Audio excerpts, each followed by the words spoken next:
वो कथा की धारा में बह जाएं तो दुर्व्यसनों से मुक्त हो जाते हैं, वो धार्मिक हो जाते हैं, उनके पापों का नाश हो जाता है। भागवत में महात्म्य में लिखा है, ऐसी माताएं जो काक बंध्या हो, जिनके संतान नहीं होती हो, या एक बार संतान हो गई है उसके बाद फिर संतान नहीं होती है बरसों तक। यदि ऐसा किसी के जीवन में अभाव पैदा हो गया है, विकृति आ गई है, तो श्रीमद् भागवत महापुराण का श्रवण करना चाहिए। इससे पितरों का कल्याण होता है। जो ब्रह्म हत्या करने वाले हैं, ब्राह्मणों के द्रोही हैं, ब्राह्मणों की निंदा करने वाले हैं, ऐसे दुष्ट पापियों का उद्धार भागवत की कथा सुनने से होता है। जो देवताओं के भी घातक हैं, और लिखा है पीना, जो पान करने वाले हैं, मदिरा इत्यादि पान करने वाले हैं, उन्हें भी कथा सुननी चाहिए। और ये नहीं, इन तीनों का साथ करने वाले वो भी महापाप की श्रेणी में, महापापी की श्रेणी में आते हैं। इन सभी का उद्धार भागवत की कथा सुनने से होता है। भगवान कहते हैं गीता में 10वें अध्याय में, मच्चित्ता मदगत प्राणा बोधयन्ता परस्परम कथयन्तश्च माम नित्यम तुष्यन्ति च रमन्ति च। अरे जो मच्चित्ता है, मयि एव चित्तम एसाम ते मच्चित्ताः, जिनका चित्त मुझ में ही लग गया है, ऐसे जो मच्चित्त, जो भक्त हैं, मदगत प्राणा, जिन्होंने अपने प्राणों तक का न्यौछावर मुझ में, मेरे चरणों में कर दिया है, और जो मेरे बारे में ही एक दूसरे को समझाते रहते हैं, मेरी ही चर्चाएं करते हैं, बोधयन्तः परस्परम, मेरा ही बोध प्रबोध कराते रहते हैं, कथयन्तश्च माम नित्यम, मेरे बारे में ही कहते रहते हैं, अर्थात मेरी कथा सुनते हैं, सुनाते हैं, इसे जो मेरे भक्त हैं, तुष्यन्ति च रमन्ति च, और इसी में प्रसन्न रहते हैं, रमण करते रहते हैं, देवर्षि नारद की तरह, ध्रुव प्रहलाद की तरह।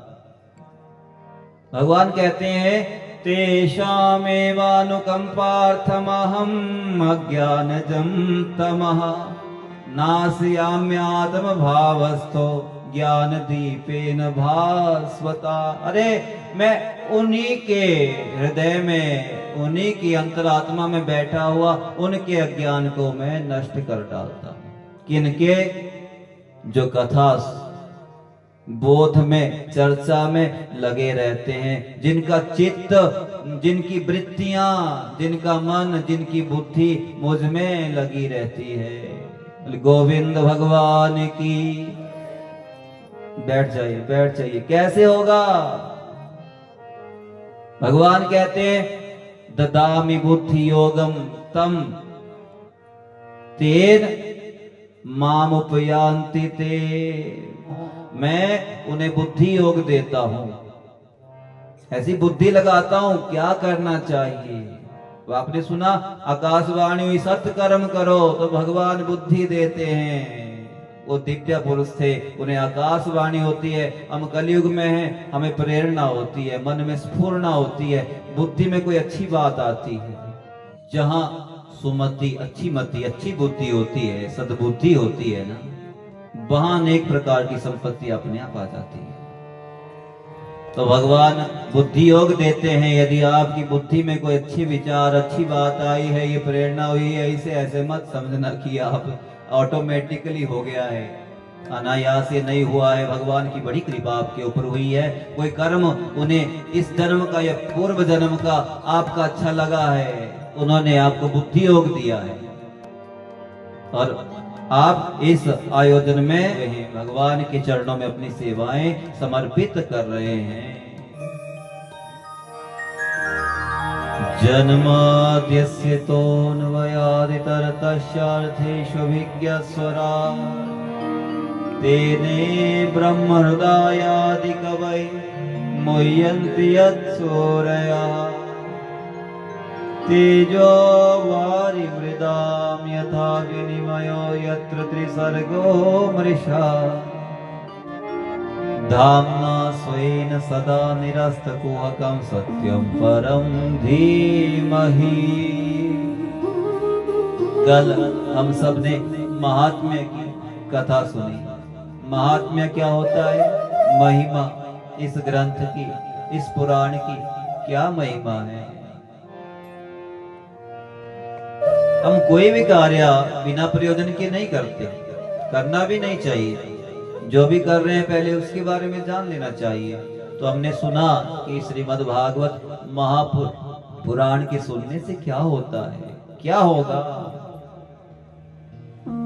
जीते जी भी मुक्ति भागवत प्रदान करता है। जो मर गए हैं उनकी भी मुक्ति भागवत के सुनने से होती है। बड़े से बड़े पापी भी तर जाते हैं, बड़े से बड़े ज्ञानी महात्मा भी पार हो जाते हैं। मानो तो गंगा माहो, ना मानो तो बहता पानी। ऐसे ही कथा चल रही थी।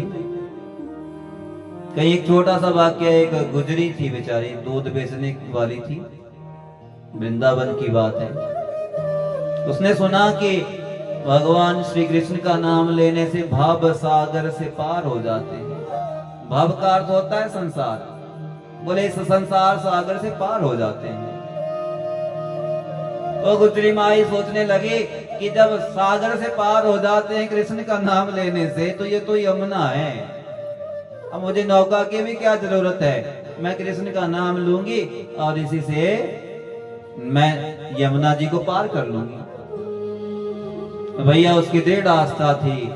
उसने भगवान का नाम लिया। कुछ इतनी डूब गई, इतनी आस्था, इतना विश्वास। कुछ लोग होते हैं भोले, और भोले जो लोग होते हैं, सरल जो होते हैं, उन्हें भगवान जल्दी मिल जाते हैं, जल्दी कृपा होती है। वो गुजरी पानी पर वैसे कृष्ण का नाम लेती और तब से यमुना को वैसे ही कृष्ण नाम के सहारे पार करने लगी। एक दिन पंडित जी को कहा कि आइए, मेरी इच्छा है महाराज, आपने मुझे बड़ा दिव्य ज्ञान दिया है, आप मेरे साथ मेरे घर चलिए। पंडित जी भी मान गए। तो साथ में जब चलने लगे, यमुना के तट पे आए, घाट पे आए, तो कोई नौका ना दिखी। बोले चलिए महाराज। बोले कैसे चलेंगे, नौका कहाँ है। बोले नौका नहीं, मैं तो ऐसे ही जाती हूँ। जब से आपने कहा है, आपसे सुना मैंने कि कृष्ण नाम लेने से सागर से, भव सागर से पार हो जाते हैं। तो भव सागर, ये तो यमुना जी हैं, आपने तो समुद्र कहा था, सागर कहा था। पंडित जी घबराए, अरे ये तो बाबरी पागल है, ये तो डुबाएगी लगता है आज। तो माई वैसे ही पानी पे चलने लगी। पंडित जी तो देखते रह गए। बहुत ज्ञान वाले हमारे जैसे भी रह जाते हैं, बहुत ग्रंथों को ही पढ़ते रहते हैं। आस्था कुछ और विषय है। एक धन्ना जाट लग जाता है आस्था में, भक्ति में, तो भगवान मिल जाते हैं। बहुत प्रवचन का विषय भगवान नहीं है। तो ये होता है विश्वास।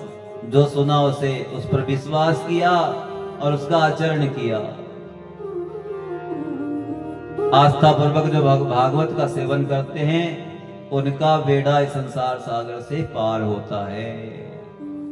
अब आइए, कथा पहुंचती है पहले स्कंद में, मंगलाचरण में। मंगलाचरण बड़ी सुंदर व्याख्या की गई है, बड़ा गूढ़ रहस्यात्मक ये श्लोक है। 100 श्लोकों में भी इस दिव्य श्लोक की व्याख्या की गई है। और ये जो श्लोक है, इसमें ऐसा नहीं कहा गया कि ये किसी देवता विशेष को समर्पित हो। बोले सत्यम परम धीमहि। वेदांत का सूत्र है, जन्माद्यस्य यतः, जिसके होने से ये जगत होता है, जो इस जगत का, इस संसार का निमित्त उपादान कारण है। अभी सरल कर रहा हूं, थोड़ा तोड़ के। ये निमित्त उपादान कारण क्या हुआ? ये जन्माद्यस्य यतो अन्वयादि। ये अन्वयादि क्या है? यस्य भावे तत्सत्ता, यत् सत्ते तत्सत्ता, जिसके होने से ये संसार है। मिट्टी का जो घड़ा है, ये आपका ये मकान है, इसको बनाने वाला कोई तो होगा, कोई तो मिस्त्री था। तो वैसे ये संसार, ये ब्रह्मांड बनाने वाला पीछे कोई होगा कि नहीं? जन्माद् यस्य यतः यतो अन्वयादि। उस सत्य के कारण ये सदासत स्वरूपा, ये माया स्वरूप संसार बना है। इस जगत का कारण भगवान है। पर देखो, कुम्हार घड़ा बनाता है, घड़े का कारण कौन है? घड़े को बनाने वाला कौन है? मिट्टी, और कुम्हार है पीछे जो ड्राइंग सारा मैनेजमेंट कर रहा है, प्रोडक्शन देखता है। पर कुम्हार अलग है, मिट्टी अलग है, घड़ा अलग है कि नहीं? आपका ये मकान अलग है, मिस्त्री अलग था। इसमें जो कंक्रीट, ईंट, इसमें रेत, सीमेंट इत्यादि पानी मिला के जो भी लगा है मटेरियल, वो अलग है। मिस्त्री अलग है, मटेरियल अलग है, मकान अलग है। परंतु भगवान जो जगत बनाते हैं ना, वो ऐसा नहीं है। भगवान जगत बनाते भी हैं, बनते भी हैं, क्रिएटर भी हैं, क्रिया भी हैं, और प्रोडक्ट भी स्वयं है। जगत बनाते भी स्वयं हैं, बनते भी स्वयं हैं, पालन करते भी स्वयं हैं, और जो जिसका पालन किया जा रहा है वो भी स्वयं ही है। और अंत में सब इस सारे संसार का संहार भी स्वयं ही करते हैं। संहार करने वाले भी स्वयं है, जिसका किया जा रहा है वो भी स्वयं ही है। सर्वम खलविदम ब्रह्म। यहां कुछ भी ऐसा नहीं है जो परमात्मा नहीं है। एक कण कण। अब आप कहोगे, प्रश्न है, क्या मलमूत्र में भी परमात्मा है? आपने कहा ना कि सब उसी ने बनाया, सब वही बना है, तो क्या मलमूत्र में भी क्या खुद ही बना है? 3 गुण है, सत्व, रज, तम। बोले जो सब में है तो वो गोबर में भी है, वो मलमूत्र में भी है। तो उसका एक गुण है, वो अलेप रहता है, वो निर्लेप रहता है, असंग रहता है, निष्क्रिय रहता है, अक्रिय रहता है। सब बनाकर भी, सब बनकर भी वो इसमें लिप्त नहीं होता है। ये थोड़ना ना अभी उपनिषदों में कहा है, जैसे भगवान के बारे में, उस परब्रह्म के बारे में कहा गया। मकड़ी देखी होगी आपने, जाला बनाती है, वो जाला कहां से निकलता है? मकड़ी में से निकलता है, और मकड़ी उस जाले को कभी समेट भी लेती है, खा भी लेती है। ऐसे ही परमात्मा इस जगत को स्वयं से बनाते हैं, स्वयं ही बनते हैं। वो जो धागे हो क्या है, वो मकड़ी ही तो है, उसी का ही तो अंग है, और अपने आप ही खा लेती है। और ऐसा ये जगत है, भगवान से ही ये सब संक्षेप में कह रहा हूं। और कैसे बनाया? ऐसी माया रची, बोले उसके ज्ञान के विषय में सूर्य, बड़े बड़े ज्ञानी लोग भी, बड़े से बड़े कहा, छोटे मोटे ज्ञानियों की तो बात ही नहीं, ब्रह्मा जी तक की बात कह दी। ब्रह्मा जी जैसे, ब्रह्मा जी को ज्ञान भी वही देते हैं, फिर भी ब्रह्मा जी उनकी माया से मोहित हो जाते हैं। कैसे? जब भगवान कृष्ण बन के आए, ऐसी लीला की भगवान ने। ब्रह्मा जी पहले जानते थे कि भगवान का अवतार, हम जानते हैं, आप जानते हैं, कल की अवतार होना है, कृष्ण अवतार है, राम अवतार है, परशुराम अवतार है, बुद्ध भगवान अवतार है। ब्रह्मा जी नहीं जानते क्या? वो जानते थे। पर ऐसी लीला की भगवान ने। वृंदावन में जब अवतार लिया तो महाराज बाल ग्वालों के साथ जंगल में गए, गैया चराते हुए, और सभी अपना अपना टिफिन अपने अपने यहाँ से कुछ खाने के लिए ले जाते। भगवान ने कहा, लाओ लाओ भोग लगाएंगे, आओ मिलके खाते हैं। तो बोले, कन्हैया बर्तन तो छोटे हैं, टिफिन में आएगा नहीं, हम सब ज्यादा हैं। अरे टिफिन, ये बर्तन, थाली, गिलास की जरूरत नहीं है, चषक की कोई जरूरत नहीं है।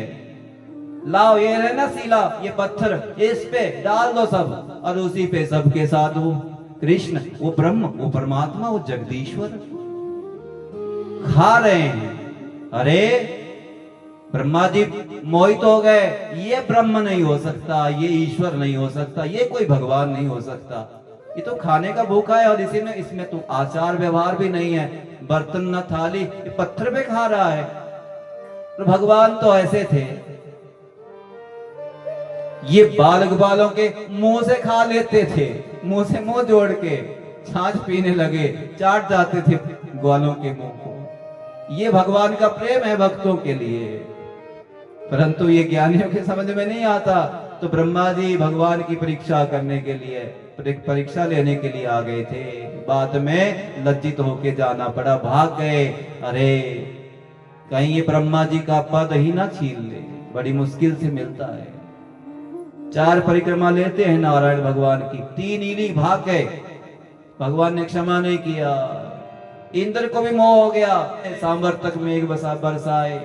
अब संक्षेप में कह रहा हूं, कथा विस्तार में आएगी। तो ज्ञानी भी मोहित हो जाते हैं। और धामना स्वयं सदा निरस्त कुहकम, उन्हें अपने आप को प्रकाशित करने के लिए किसी प्रकाश की आवश्यकता नहीं है, वो स्वयं प्रकाश है। स्वयं एव प्रकाशेन राजते इति स्वराट, वो ऐसा तेज है जहां करोड़ों सूर्य फीके हैं। अग्नि उन्हें प्रकाशित नहीं कर सकती। और छोटी मोटी बिजलियों की तो बात ही क्या है, सूर्य चंद्र तारा, उनको इनके प्रकाश की आवश्यकता नहीं। इनको, इनमें जिनका प्रकाश है वो परमात्मा है, वो स्वप्रकाश है। ऐसे जो अपने प्रकाश के द्वारा सारे कुहरों का, कपटों का, छल का, छिद्र का नाश कर देते हैं। उनके सामने कोई माया नहीं टिकती, कोई कोहरा नहीं, कोई कपट नहीं, कोई छल नहीं, कोई छिद्र नहीं, कोई दोष टिक नहीं सकता। सदा निरस्त कुहकम, वो हमेशा ही निरस्त कुहक है। कुहक होता है छल, माया, दोष। ऐसे जो सत्य स्वरूप भगवान है, यह ये नहीं कहा कि वो राम है, कि वो कृष्ण है, कि वो गणपति है, कि वो सूर्य है, या वो दुर्गा है। 100 श्लोकों में इसी श्लोक की व्याख्या की है। ऐसे ऐसे विद्वान गुरुजन हैं, श्री शब्द पे 6-6 महीने व्याख्यान करते रहे। 3 घंटे तो बहुत छोटा सा समय है। 18,000 श्लोक हैं इस ग्रंथ में। एक एक श्लोक पे विद्वान लोग महीने महीने बोल देते हैं। तो संक्षेप में कहा, ऐसे जो सत्य स्वरूप परमात्मा है उनको हम प्रणाम करते हैं। तो देवता स्तुति करते हैं भगवान की। सत्यात्मकम त्वाम शरणम प्रपन्ना, हे प्रभु आप सत्य स्वरूप हैं, आप तीनों कालों में सत्य ही रहते हैं, आप परम सत्य हैं। हम आपकी शरण ग्रहण करते हैं। इसलिए भागवत कहता है कि वो सत्य स्वरूप परमात्मा कोई और नहीं, भगवान श्री कृष्ण ही है। अरे गोविंद भगवान की, श्रीमद् भागवत महापुराण की।